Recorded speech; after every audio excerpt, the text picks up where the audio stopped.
स्थिति में थोड़ा थोड़ा सुधार आया है, लेकिन मुझे लगता है अभी भी स्थिति ऐसी नहीं है कि जहां पे हिंदू सर उठा के जी सके। जो लोग मुर्शिदाबाद डिस्ट्रिक्ट से भागकर रिफ्यूजी बनकर मालदा गए हैं, वो लोग वापस लौटने की स्थिति अभी तक तैयार नहीं हुई है। बंगाल की हिंदू समझ चुके हैं कि ममता बनर्जी बंगाल को पश्चिम बांग्लादेश यानी बांग्लादेश लाइट वर्जन तैयार करने में समर्थ हो गई है। ये सारे इमाम इस फिराक में है कि कब बंगाल को इस्लामिक स्टेट घोषित किया जाए, और ममता बनर्जी उनके साथ हाडूडू खेल रही है। इसका उनका उद्देश्य भी एक ही है कि कैसे इसको इस्लामिक स्टेट बनाया जाए। सेंट्रल फोर्सेस के तैनाती होने के बाद स्थिति में थोड़ा थोड़ा सुधार आया है, लेकिन मुझे लगता है अभी भी स्थिति ऐसी नहीं है कि जहां पे हिंदू सर उठा के जी सके, फ्रीडम के साथ जी सके, अपनी रिलीजियस जो आइडेंटिटी है उसके साथ जी सके। और जो लोग मुर्शिदाबाद डिस्ट्रिक्ट से भागकर रिफ्यूजी बनकर मालदा गए हैं, वो लोग वापस लौटने की स्थिति अभी तक तैयार नहीं हुई है। मैं कलकत्ता हाईकोर्ट के स्पेशल बेंच को बहुत बहुत धन्यवाद दूंगा। नहीं तो ममता बनर्जी की सरकार किस फिराक में थी, आप इसका जानकारी आप जनता को होनी चाहिए कि जब बीएसएफ उतरा, कुछ घंटा बीएसएफ रहने के बाद ही बीएसएफ के अफसर को डीएम ने फोन करके बताया था कि वी विल हैंडल इट, आपको रहने की जरूरत नहीं है। यानी बीएसएफ को उठा लो और फिर से एक बार हिंदुओं के ऊपर ऐसी अत्याचार है, इस तरीके का प्लानिंग तृणमूल कांग्रेस के प्रशासन के ऊपर तरफ से था। मैं धन्यवाद दूंगा कलकत्ता हाईकोर्ट को, स्पेशल बेंच को, जिन्होंने ये निर्णय लिया कि मुर्शिदाबाद में इस स्थिति में सेंट्रल बलों की, केंद्रीय बलों की तैनाती बहुत जरूरी है। देखिए, बंगाल की हिंदू समझ चुके हैं कि ममता बनर्जी बंगाल को पश्चिम बांग्लादेश यानी बांग्लादेश लाइट वर्जन तैयार करने में समर्थ हो गई है। अब बांग्लादेश ओरिजिनल वर्जन ना हो, इसके लिए हिंदुओं को एक साथ मिलकर लड़ना पड़ेगा और डेमोक्रेटिकली लड़ना पड़ेगा। ये बहुत जरूरी है। हम वादा करते हैं बीजेपी के क्षमता में आने के बाद, बीजेपी के पावर में आने के बाद ऐसी घटना अगर जो घटाते हैं उनको डायरेक्ट एक्सपोर्ट करने की जो जिम्मेदारी है वो बीजेपी की सरकार की होगी, बीजेपी की पुलिस की होगी।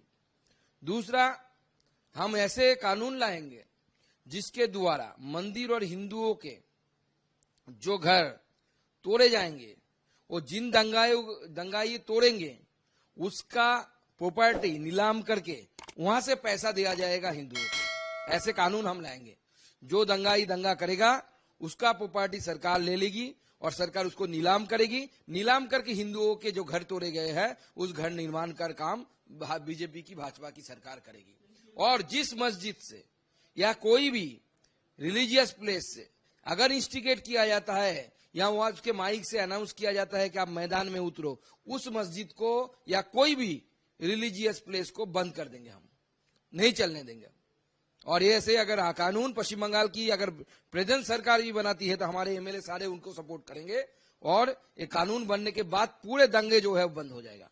नहीं, वो तो उनके गाय है ना, दुधेल गाय, आप जानते हैं ना, मिल्किंग काउ। ममता बनर्जी ने बताया था कि वो मिल्किंग काउ है। ये सारे इमाम इस फिराक में है कि कब बंगाल को इस्लामिक स्टेट घोषित किया जाए, और ममता बनर्जी उनके साथ हाडूडू खेल रही है। इसका उनका उद्देश्य भी एक ही है कि कैसे इसको इस्लामिक स्टेट बनाया जाए। तो जाइए, बुलाए उनको लेके ही, वो तो बंगाल की जनता तय करेगी। बंगाल की जनता को बचाने के लिए अगर 355 जरूरत होगा तो कोर्ट बोलेगी 355 करो, जनता बोलेगी 355 करो। तो 355 अगर जरूरी है तो लगाएगा सरकार।